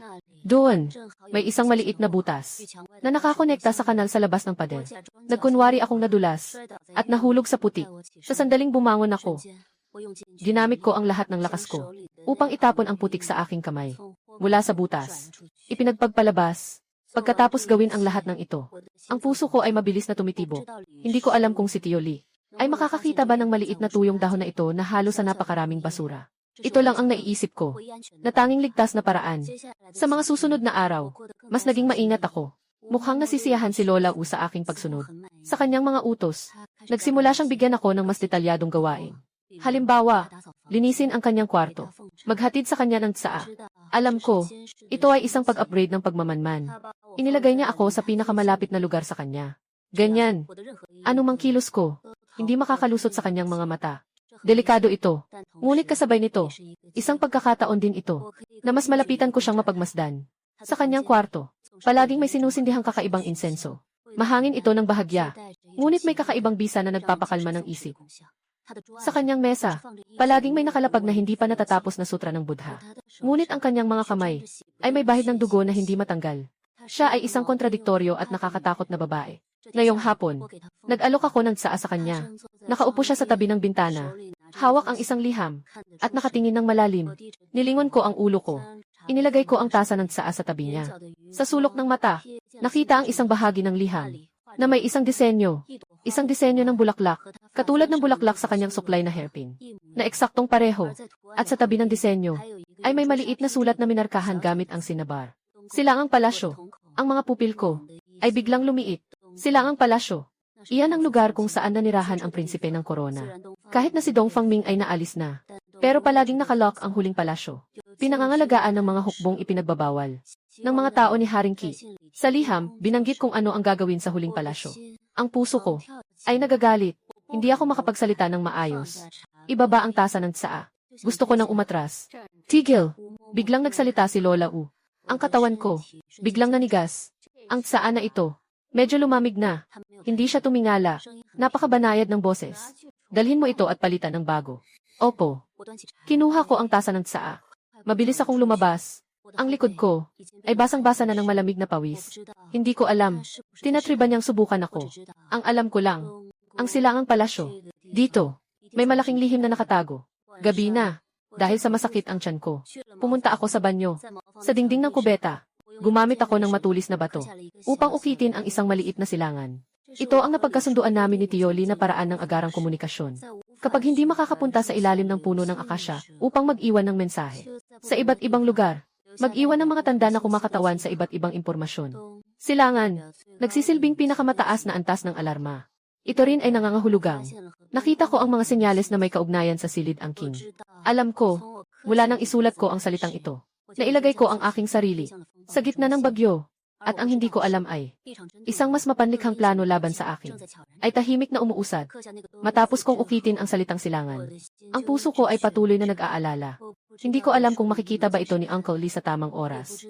At hindi ko rin alam kung ano ang magiging reaksyon ng mga tao sa silangan. At si Lola Wu, mas lalong naging malalim at hindi matukoy. Sa akin siya, pwede ngang sabihin na magiliw siya. Binibigyan niya ako ng mga natirang merienda niya. Ibinibigay niya sa akin ang mga gawaing hindi masyadong nakakapagod. Yung tingin niya sa akin, parang nakatingin sa isang pusa na naalagaan na at sumusunod-sunod. Pero pakiramdam ko ay parang nakakulong ako sa isang di nakikitang piitan. Ang mga barikada ng piitan ay ang kanyang mga mata na mukhang mahinahon pero malamig sa loob.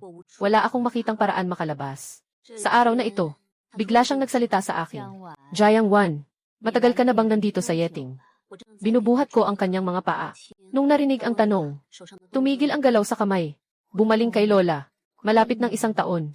Umiti siya ng kaunti. Nakikita ko na medyo magaling ka pa rin sa kamay at paa. At matapat din ang tao. Naiwan sa malamig na palasyo. Sa huli ay nalimutan. Ang aking puso. Biglang tumibo. Ano ang ibig sabihin niya? Mayroon akong malalayong kamag-anak na nagtatrabaho sa laundry bureau, na nangangailangan ng isang tagapangasiwang dalaga. Kung gusto mo, ako na ang bahala tumulong sa'yo. Sa labahan, kahit na lugar din ito ng mga gawain na pangmasa. Pero mas okay pa kaysa sa malamig na huling palasyo.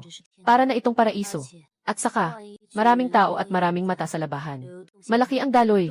Kung pupunta ako roon, parang makakalayo na ako sa direktang kontrol ni Lola Wu. Mukhang, isang napakalaking biyaya ito. Pero ako, ay naamoy ang matinding amoy ng sabwatan. Sino ba si Lola Wu? Ganyan siya kabait.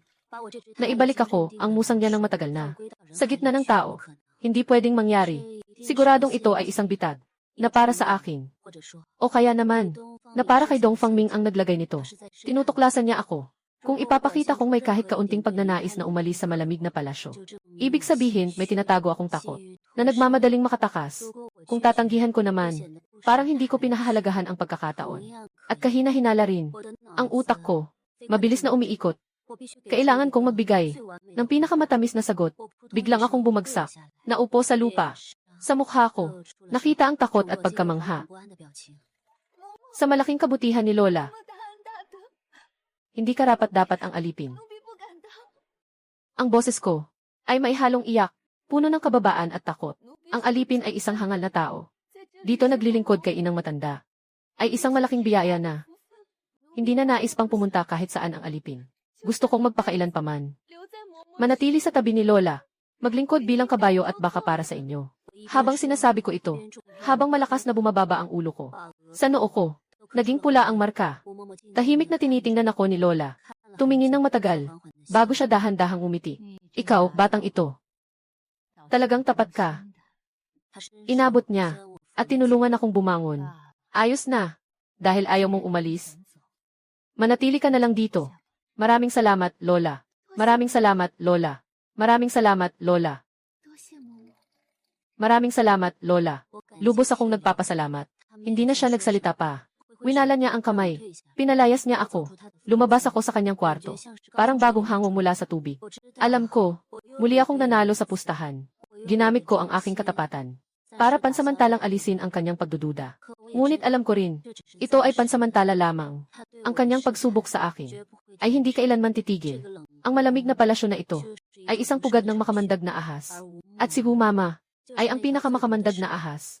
Araw-araw, lahat ay umiikot sa paligid ng makamandag na ahas na ito. Sa isang maliit na pagkakamali, maaaring siya ilamunin ng isang kagat. Kailangan kong madaliin ang pag-unawa sa lihim ng silangang palasyo. Sinimulan kong gamitin ang lahat ng pagkakataon upang maghanap ng mga palatandaan. Habang nililinis ko ang silid, lagi kong binabantayan ang abo ng mga sulat na sinunog niya. Kapag binibigyan ko siya ng tubig, ginagamit ko ang gilid ng aking paningin para silipin ang mga dokumento sa kanyang mesa. Ngunit, walang nakuhang impormasyon. Si Aling Gu sa kanyang gawain ay walang kapintasan. Lahat ng mahahalagang bagay ay inayos niya ng maayos. Sa oras na halos mawalan na ako ng pag-asa, dumating ang pagkakataon na ipinadala mismo sa akin.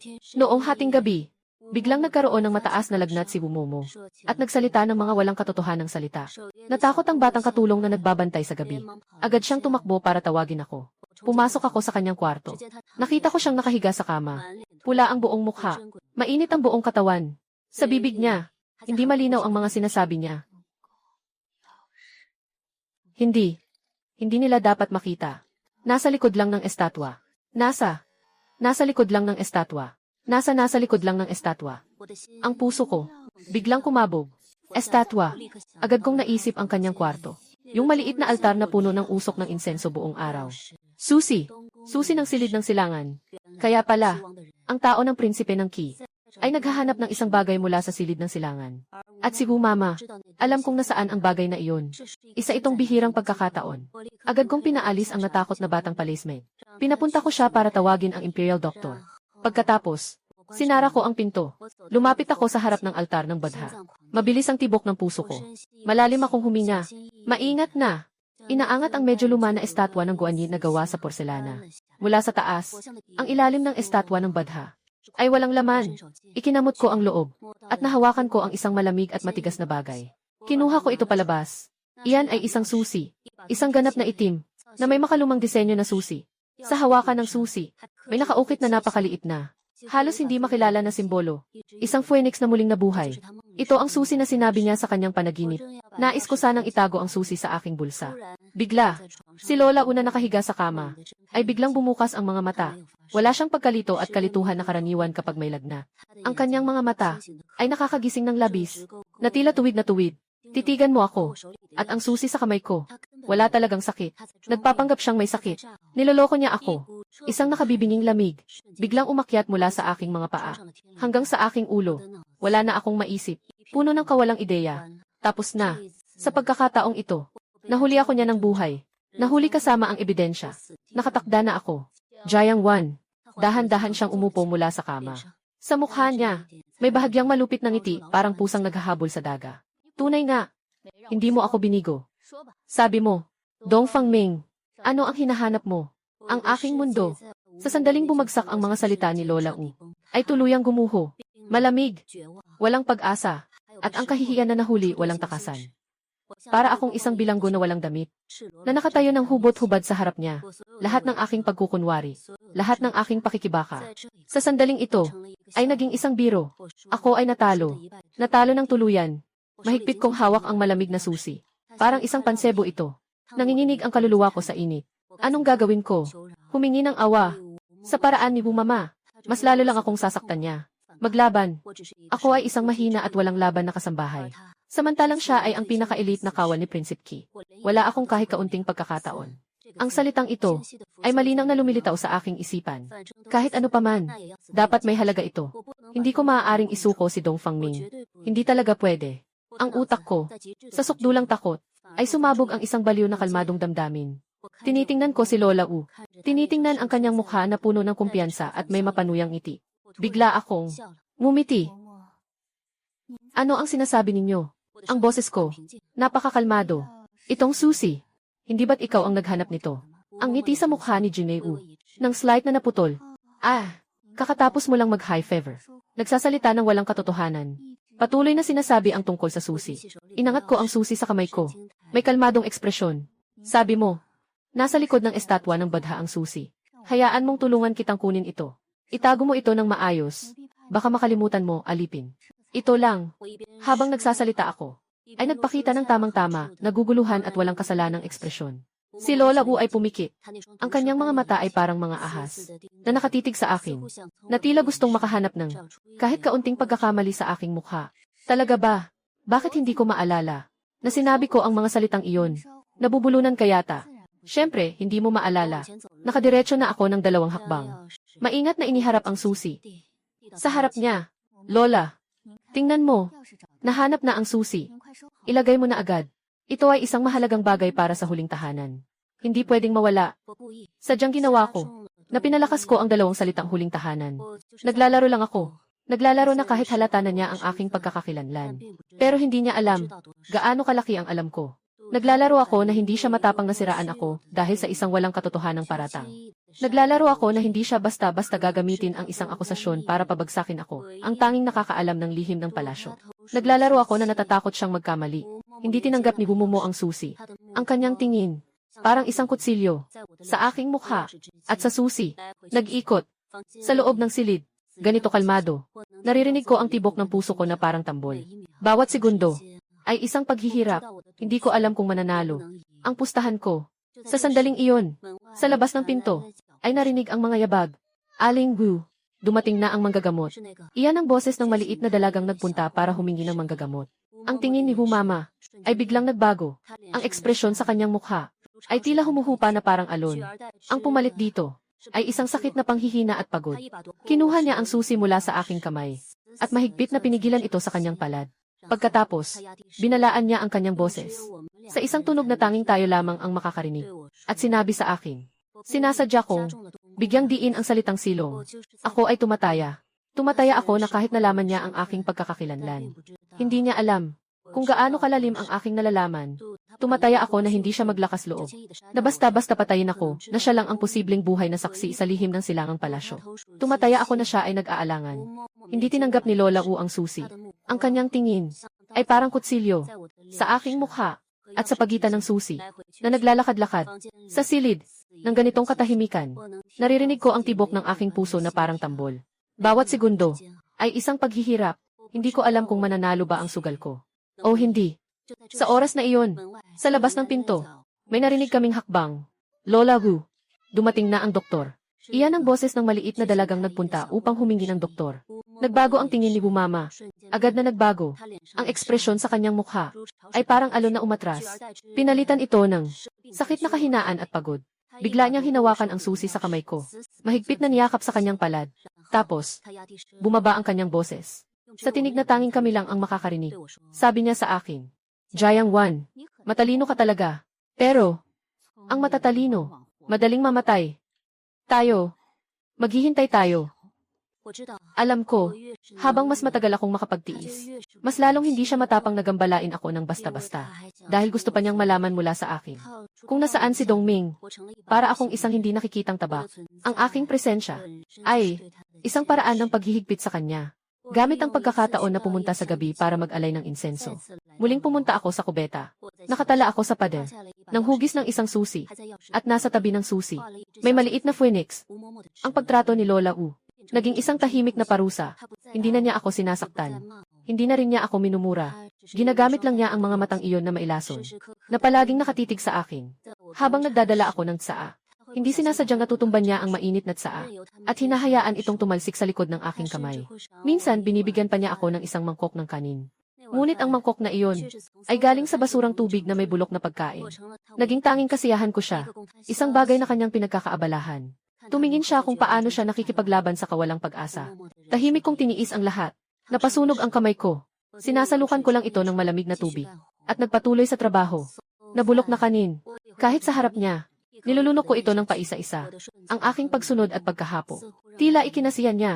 Ang ngiti sa kanyang mukha ay lalo pang naging mayabang. Akala niya, natuluyan na niya akong winasak. Akala niya na ang daga kong ito ay kanyang nilalaro na sa kanyang mga kamay. Ngunit hindi niya alam na ang puso ko, sa bawat pagtitiis, ay lalo pang lumalamig at tumitigas. Sa wakas, nang nagpunta ako magtapon ng basura, nakita ko ang pagkakataon. Ngayong beses, hindi iniwan ni Tio Lin ang sulat para sa akin. Sa ilalim ng punong akasya, may nakapatong na kalahating piraso ng itim na uling. Kinuha ko ito. Akala ko noon ay ordinaryong uling lang ito. Pero mabilis kong napansin, hindi tama ang timbang nito. Sobrang gaan. Sinubukan kong pisilin. Naputol ang uling sa gitna. Sa loob, bakal itong walang laman. May nakasiksik na napakanipis na piraso ng papel. Ang puso ko ay mabilis na tumibok. Nagtago ako sa isang liblib na lugar. Binuksan ang piraso ng papel. Sa itaas, nandoon pa rin ang pamilyar at matatag na sulat ni Dong Fangming. Lumabas na ang Phoenix. Ang mapa ang mahalaga. Ang tao ay siguradong itatago ang mapa sa loob ng 3 talampakan niya. Sa lugar na hindi tinatabla ng tubig o apoy. Nalaman niya ang lihim ng susi. Ngunit mas pinahahalagahan niya. Yung mapa na makakatulong hanapin ang pasukan ng kayamanan sa silangang palasyo. Sa huling bahagi ng papel, isang utos na hindi ko inaasahan. Itigil ang paghahanap, magpursige sa pagliligtas. Ipakita ang kahinaan sa kaaway. Para mapagod sila, hintayin ang aking senyas. Na-stuck ako. Itigil ang paghahanap, labanan ang lahat para mabuhay. Agad kong naintindihan ang intensyon ni Dong Fangming. Alam niyang nahantad na ako. Alam din niya na ginagamit ako ni Umama bilang pain. Kaya, tuluyan ng isuko ang pagiging espiya. Gusto niya akong maging isang tunay na, walang silbi at takot na basura. Sa ganitong paraan lamang, mapapalagpas ni Lola Wu ang kanyang pag-iingat. Kapag ang panakot ko ay naging walang halaga na, hindi na siya palaging nakatutok sa akin. At ito, ang magiging susunod na hakbang ni Dongming. Lumikha ng pagkakataon. Ito ay isang pasadyang plano. Isang plano na gamit ang sarili kong katawan bilang piyesa. Isang nakakatakot na pasadyang plano. Huminga ako ng malalim. Isinubo ko ang papel. Mula sa sandaling ito, sisiguraduhin kong magsimula na ang aking palabas. Bumalik sa malamig na silid. Ang aking kalagayang mental ay kitang-kita na bumagsak. Nagsimula akong maging clumsy. Pinarusahan ako ni Bumama. Hindi na ako manhid na nagtitiis. Nagsimula akong umiyak. Nagsimula akong humingi ng awa. Nakaluhod ako sa lupa. Niyayakap ang kanyang binti. Tulad ng isang tunay na aso na nanginginig at humihingi ng awa. Lola! Nagkamali ako, hindi na ako muling magkakamali. Ang luha at sipon ko ay dumapo sa kanya. Tinadyakan niya ako ng may pagdiriin. Sa kanyang mukha, mayroong ngiti na tanging mga nagwagi lamang ang may isang malupit na ngiti. Gusto niyang makita akong ganito. Ito ay nagbibigay kasiyahan sa kanyang baluktot na pagnanasa sa kontrol. Nagsimula akong mag-ayuno. Hindi pagkain. Kundi sa mga lugar na hindi siya nakikita, lihim akong kumakain ng kaunti. Ngunit sa kanyang harapan, palaging may anyo ng isang taong walang lakas at labis na mahina. Nanghihina ako ng halatang halata sa mata. Ang kulay ng aking mukha ay naging maputlang dilaw. Ang mga mata ko ay naging walang buhay. Para akong isang taong buhay na pwedeng bumagsak anumang oras, na naubos na ang lahat ng lakas. Lubos na nasiyahan si Lola Wu sa aking pagbagsak. Sobrang tuwa niya. Nagsimulang bumaba ang kanyang atensyon sa akin. Sa kanyang pananaw, ang daga na ito ay napagod na niyang nilalaro. Wala nang anumang banta. Nang halos hindi ko nakayanin ang pag-arte. Dumating ang senyas ni Dong Fangming. Naabot na. Noong gabing iyon, sa kanurang bahagi ng palasyo, biglang sumiklab ang isang malaking apoy. Ang apoy ay nagkulay pula ang kalahati ng kalangitan. Narinig kong may mga eunuch na sumisigaw habang tumatakbo. May tubig na. May tubig sa silid aklatan ng emperador. Silid ng kanyang kamahalan. Doon tinatrabaho ng emperador ang mga gawain ng estado at itinatago ang mga mahalagang dokumento. Ang buong palasyo ay biglang nasadlak sa matinding kaguluhan. Napakaraming mga gwardya at eunuko. Ang sabay-sabay na tumakbo papunta sa silid ng kanyang kamahalan. Nakatayo si Inanggu sa bakuran. Tumingin sa naglalagablab na apoy. Ang kanyang mukha ay unang naging napakabigat at puno ng pagdududa.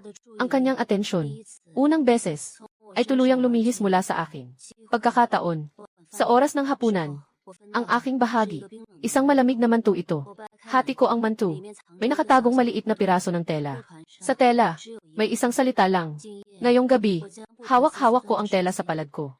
Alam ko, ngayong gabi, ang laban na ito, ay malalaman na ang resulta. Ang gabi ay hindi pangkaraniwang mahaba. Ang malaking sunog sa silid aklatan ng emperador, bagaman agad na naapula, ay nagdulot ng pinakamataas na antas ng lockdown sa buong palasyo. Sa hangin, nananatili ang amoy ng sunog at seryosong tensyon. Buong magdamag si Lola Wu. Di mapakali. Nakatayo siya sa ilalim ng pasamano. Nakatitig sa malalim na bahagi ng palasyo. Hindi nagsasalita. Yung mukha niya na palaging nakangiti ng peke. Sa sandaling ito, tanging malamig na tensyon na lamang ang natitira. Alam ko, naghihintay siya ng balita. Naghihintay ng balita mula kay Kiwang. Nagliyab ang silid ng emperador. Napakalaking bagay nito. Hindi ito maaaring aksidente. Sa likod nito, ay tiyak na may kinalaman ang pinakamataas na antas ng palasyo.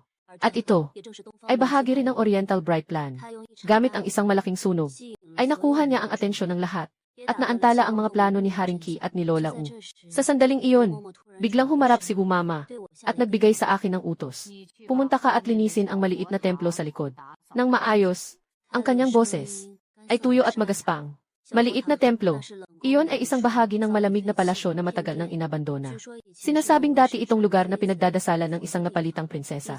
Matagal na itong hindi pinupuntahan ng kahit sino. Napakagabi na.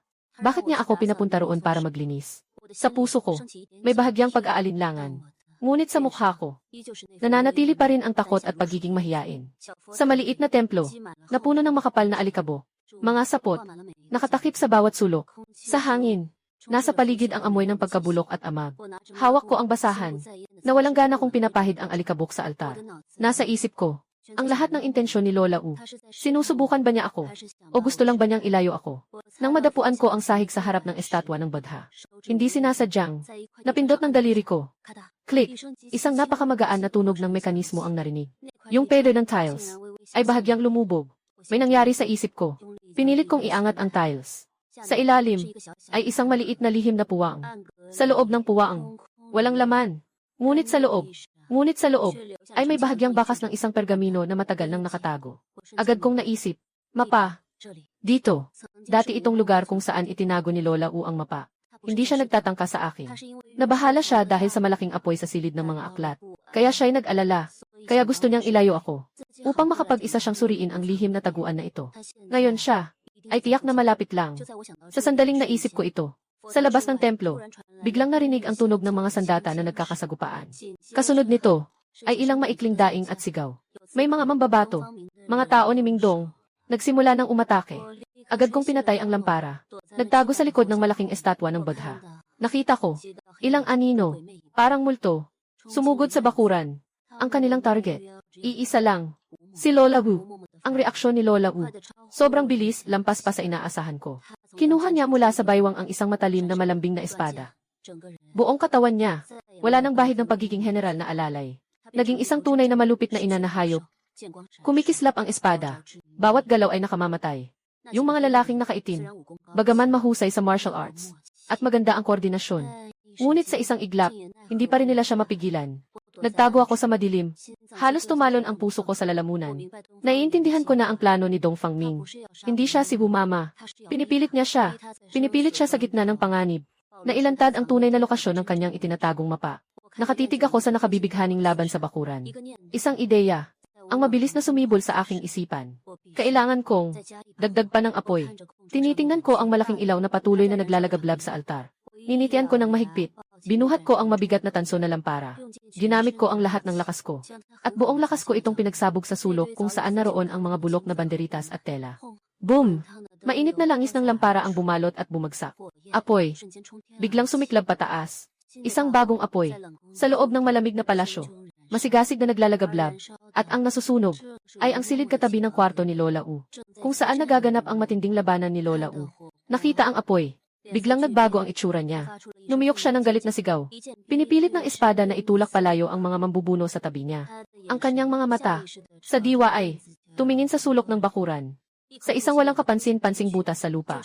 Diyan iyon. Naiintindihan ko na. Lugar na hindi natatabla ng apoy at tubig. Buhol. Mapa. Nakatago iyon sa buhol na iyon. Sa sandaling handa na si Lola una tumakbo patungo sa tuyo na buhol. Isang taong nakasuot ng itim na palaging nakatago sa gilid ng laban na hindi kailanman kumilos. Kumilos. Ang kanyang anyo. Mabilis na parang kidlat. Nauuna sa likod. Sa isang iglap, humarang siya sa pagitan ni Woodfen at ng balon. Itinaas niya ang kanyang ulo. Ipinakita ang mukha sa ilalim ng sombrero. Si Tio Li. Hindi siya tunay na mamamatay tao. Isa siyang tagamasid. Lahat ng nangyari noon ay pagsunog. Lahat ay para pilitin si Lola U na ilabas ang kanyang huling baraha. Tumingin si Lola U kay Tito Li na nakaharang sa kanyang harapan. At lumitaw sa kanyang mukha ang kawalan ng pag-asa at pagkabaliw. Alam niya, talagang natalo siya. Humiyaw siya ng malakas at malungkot. Mula sa kanyang buhok, hinugot niya ang isang lason na may ningas na asul na liwanag. Ang kanyang target, hindi si Uncle Lee, kundi kakalabas lang mula sa nag-aapoy na templo. Ako ang pinakamalapit sa kanya.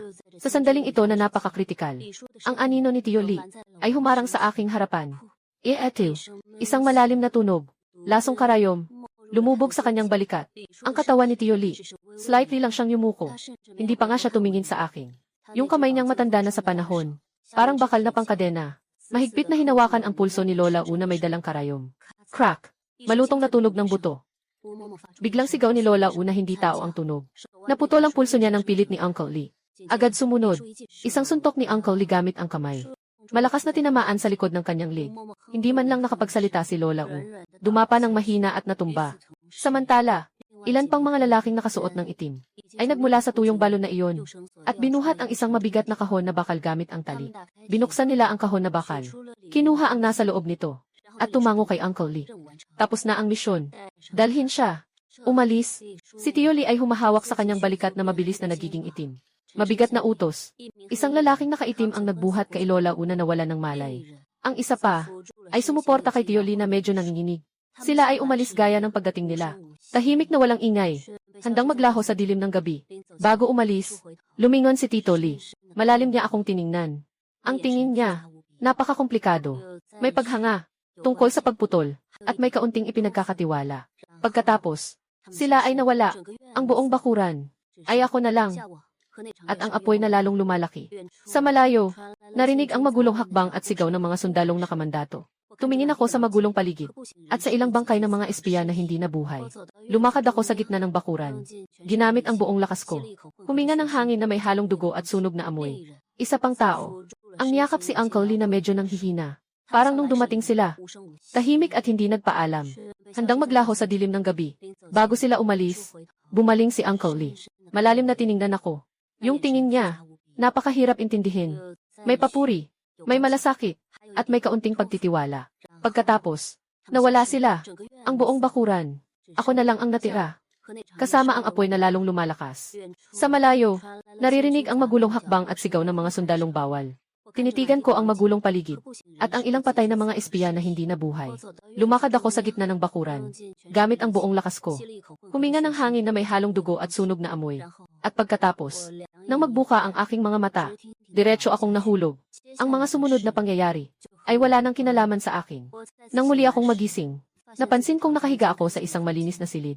At, nakasuot na ako ng malinis na kasuotan ng isang katulong. Isang matandang babae na may mabait na mukha. Ang nilalapatan ng basang tuwalya ang aking noo. Bini-bini, gising ka na. Pagkatapos, ipinatawag ako ng ilang beses para tanungin. Ang aking paliwanag ay walang kapintasan. Ako ay isang mababang katulong na natatakot at nagkataon lamang na nakaligtas. Nang una kong isuot ang malinis na damit at tumayo sa harap ng luntiang hardin ng mga halamang gamot. Halos akala ko ay nananaginip ako. Dito, walang malamig na pader ng bato, walang itim na balon, wala ang latigo ni Inang Zhang. Wala rin ang matalim na mga mata ni Inang Wu. May sikat ng araw dito. May halimuyak ng mga bulaklak. May malayang hangin. Nanalo ako. Panalo ako. Ako at si Dong Fangming. Napanalunan niya ang unang yugto ng laban na ito. Gumamit siya ng isang nakakagulat na estratehiya. Hindi lamang niya nakuha ang gusto niya, kundi matagumpay din na. Nakuha ako bilang piyesa. Mula sa pinakamapanganib na board. Naligtas na naalis. Ilang araw pagkatapos, nagdidilig ako ng isang half summer. Napansin ko na may isang maliit na balang, nagawa sa malambot na berdeng dahon, na nakaupo sa malapad na dahon. Napakaarte ng pagkakagawa. Kinuha ko ang balang na iyon, at dahan-dahang binuksan ang kanyang tiyan. Nandoon, nakatago ang isang napakaliit na liham. Ito ay perma ni Dong Fangming. Wala nang masakit si Uncle Lee. Nagsalita na si Lee. Matagumpay na ang pang-akit. Dapat kang sumisid sa dagat. Hintayin ang pag-ahon ng hangin. Mabuhay ka. Hintayin mo akong bumalik.